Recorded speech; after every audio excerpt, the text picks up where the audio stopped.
Gorgeous music, thank you.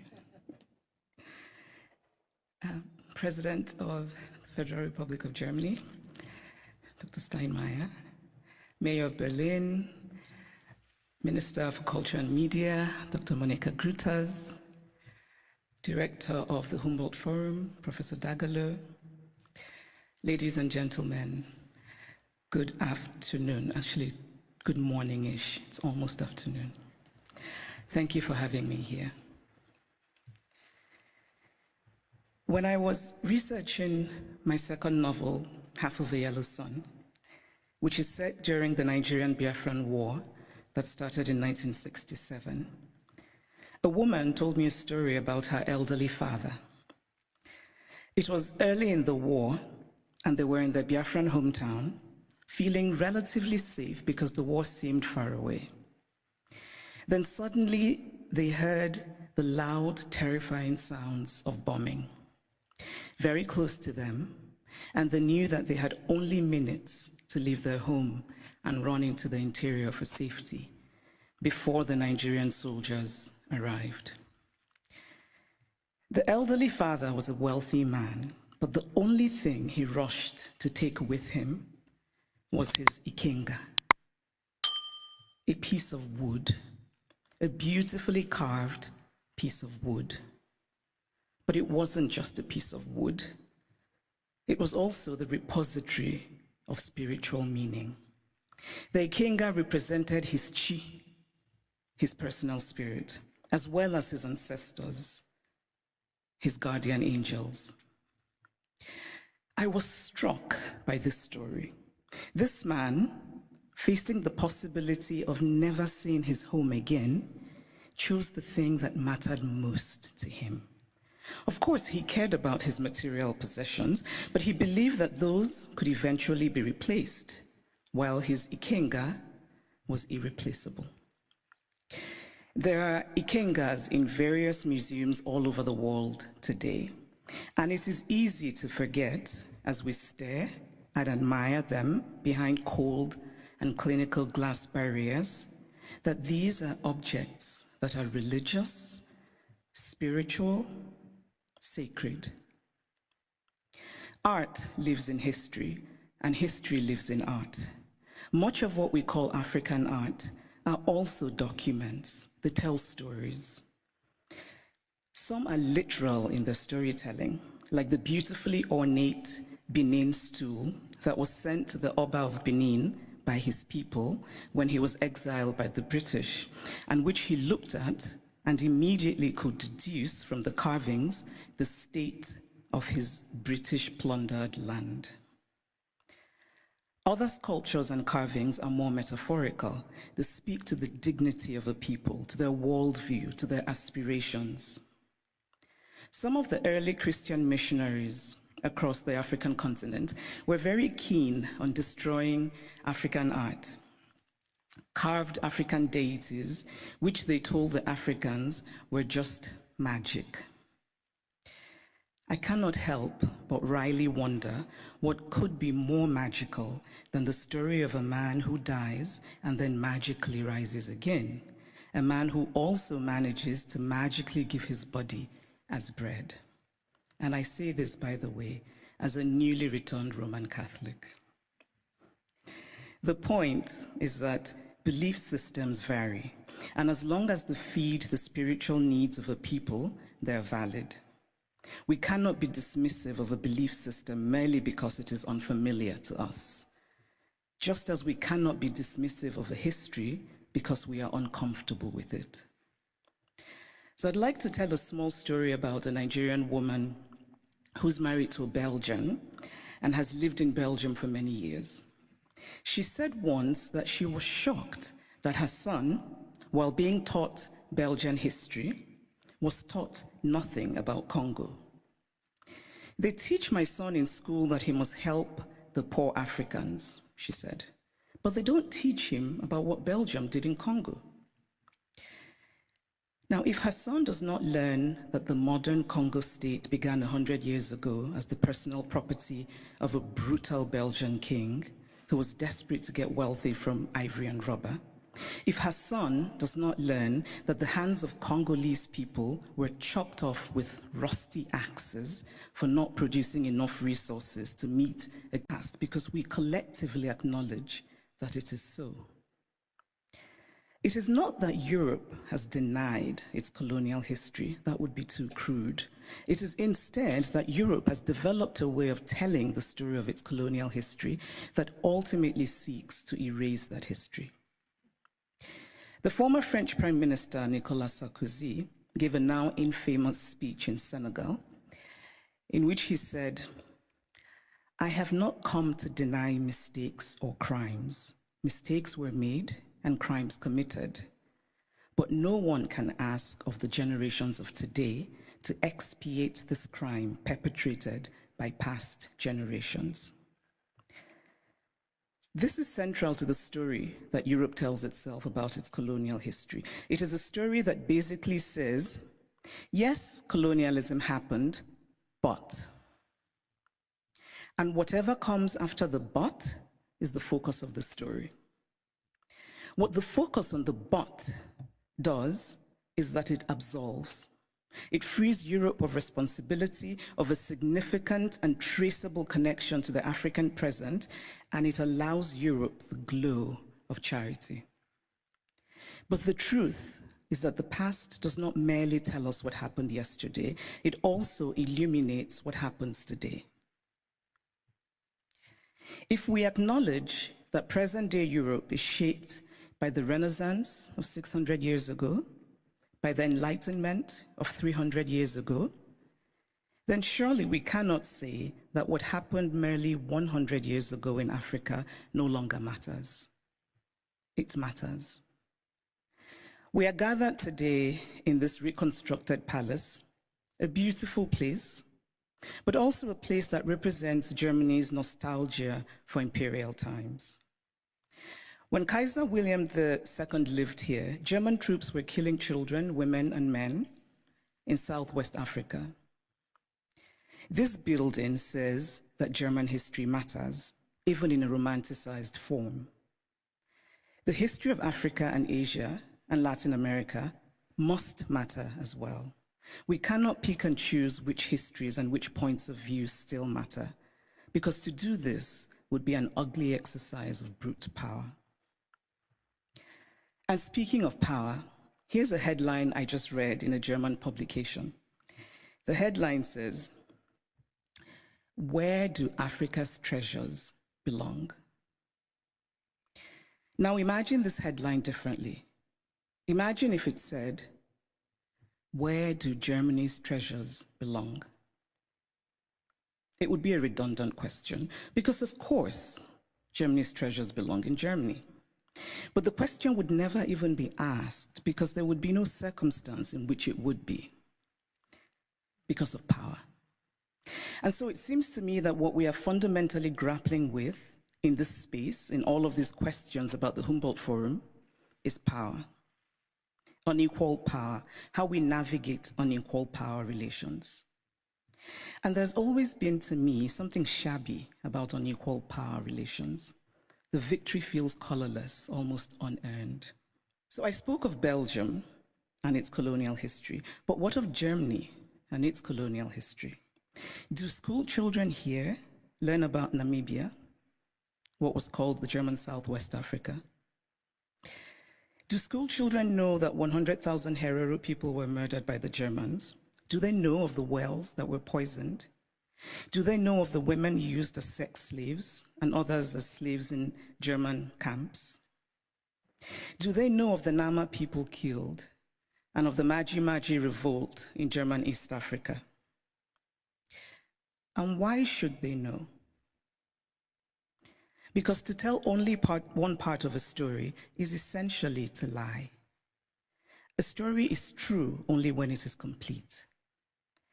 Germany is Beethoven, and Germany is Bach, and Germany is also its colonial atrocities that have resulted in hundreds of African skulls being stored in the basement of museums here in Berlin, skulls of men whose spirits cannot be at rest, men who could well have been my great-grandfather, had I happened to have been born in Eastern rather than Western Africa.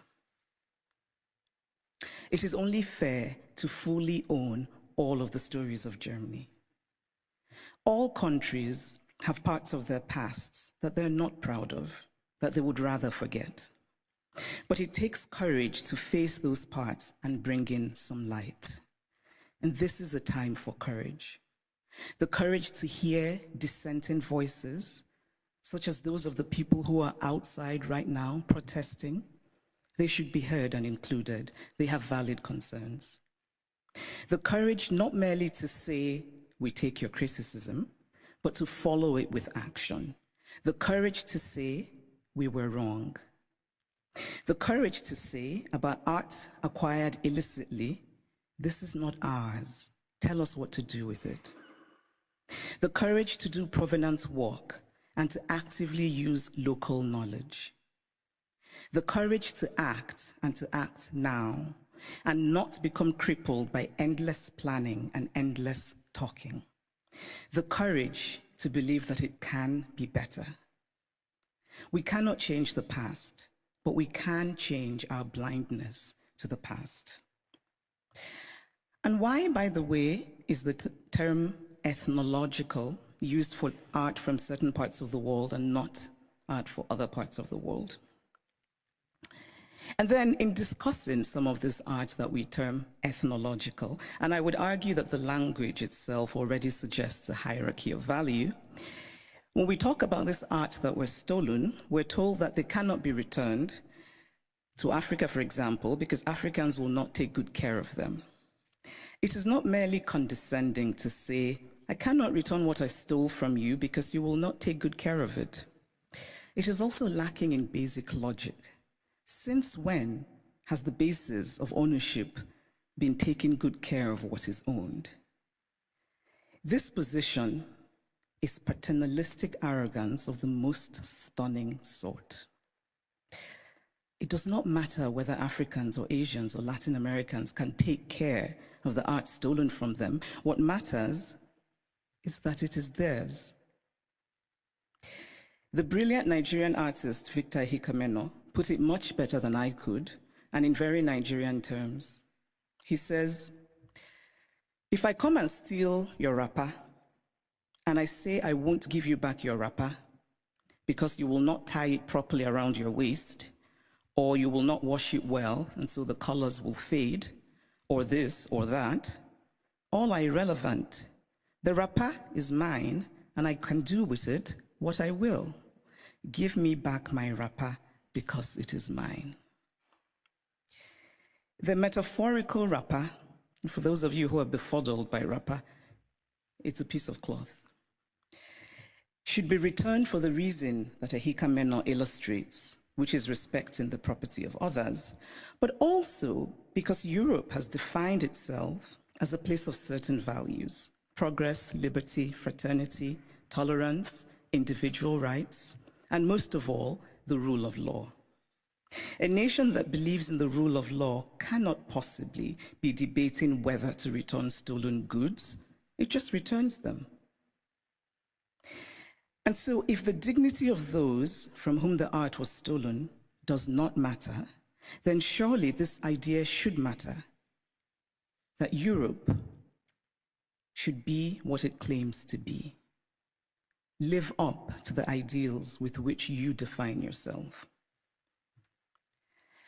I should pause here and note that sometimes these conversations run the risk of sounding like empty moralizing, or like asking for the impossible or the unrealistic, or insisting on an unattainable purity and perfection.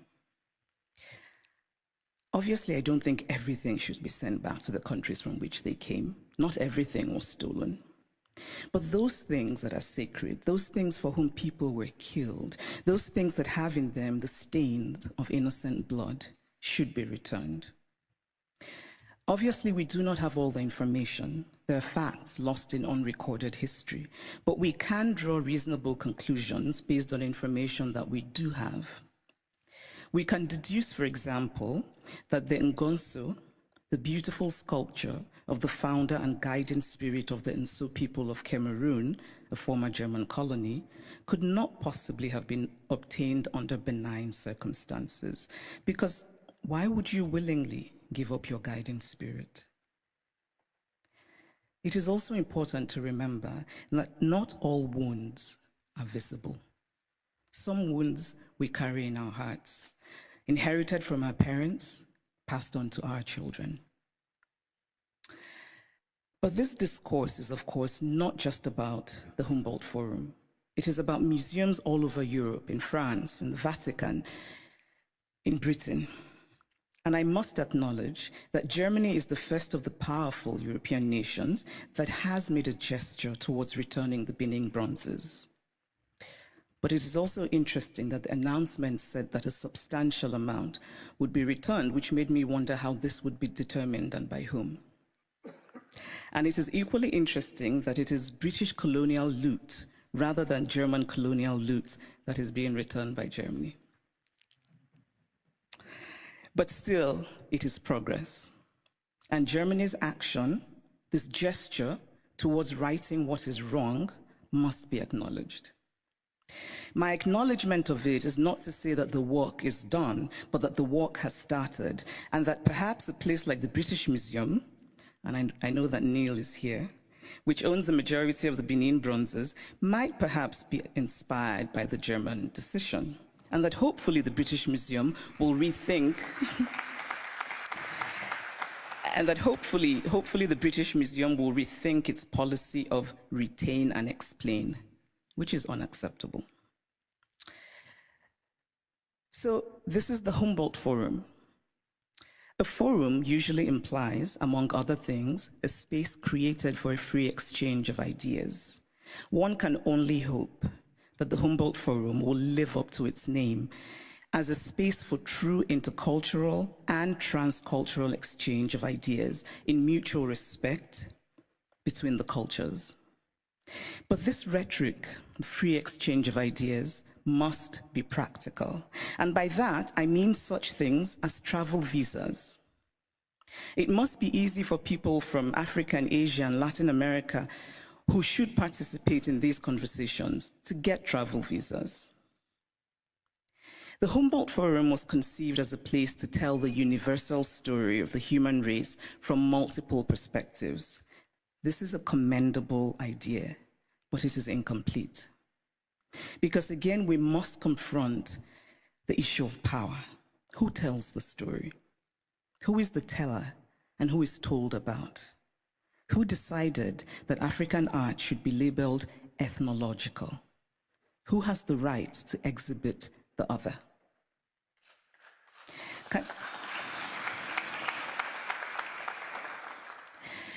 Can the Humboldt Forum be an opportunity?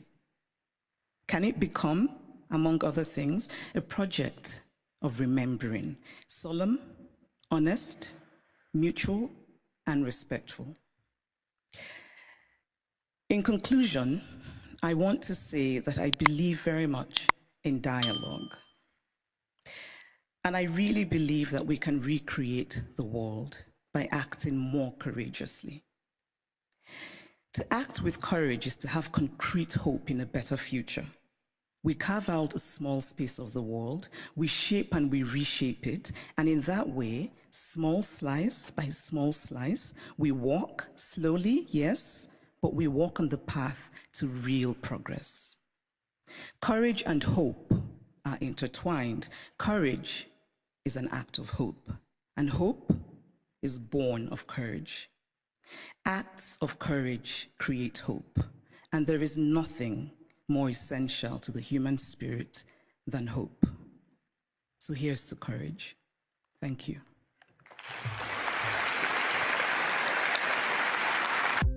Africa arts is part of their culture that tells not just a story, but it is also spiritual. Sometimes I ask myself, why is it that Africans look at their own art, which is their tradition and culture, as evil, while the same art, tradition, and culture is being held with high esteem by the Europeans? For example, if you visit museums in some European countries like UK, Germany, and Belgium, just to name a few, it is full of African arts that people pay huge amount of money just to see them.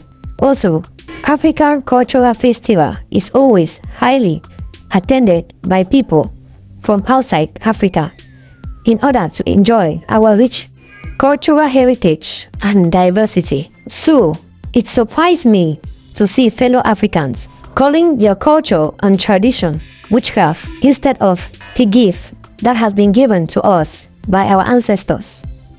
We should ask ourselves this question: if all these African arts that were stolen, and some of them bought and taken to Europe, were witchcraft, then why does the Europeans value and love them with passion and have been refusing to return some of the arts that were stolen back to Africa, where it originally and rightfully belongs? Some European countries, like the British, even result in returning some of the arts on loan to some African countries like Ghana and most recently Uganda.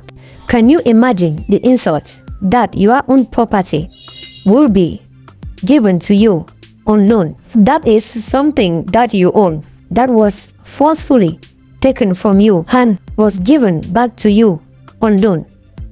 This leads me to ask these questions: where does African arts and treasure belongs? Is it in Africa where it rightfully belongs, or in Europe where they claim they cannot return the arts back to Africa because Africa cannot take good care of them? So, since when has the basis of ownership been taken care of? What matters is that it is theirs and must be returned permanently back to Africa. Just like the Ngozi, the beautiful sculpture of the founder and guiding spirit of the Saw people of Cameroon, the former German colony, could not possibly have been obtained under normal circumstances, because why would you willingly give up your guiding spirit? That is what I call the danger of a single story, as we need to listen to the people of Saw and Africa in general on side of the story, for I am sure they will want their guiding spirit return back in Saw from Germany, as the founder of Saw visited Germany to demand for the return of Ngozi, which is the guiding spirit of the people of Saw. And following his visit, the Ngozi was returned back to Saw in 2022 from Germany. Also, do you know this beautiful calf ornate Benin stool was so powerful that during the colonial era, the Oba of Benin can look at that stool and quickly determine the state of his British plundered land. All these beautiful African sculptures across museums in Europe are arts that tells the rich cultural and spiritual heritage of Africa and needs to be returned back to Africa. Africa, wake up. Africa, rise up. Africa without borders. Africa, continental free trade area. The time is now. Please don't forget to like, share, and subscribe. Thank you.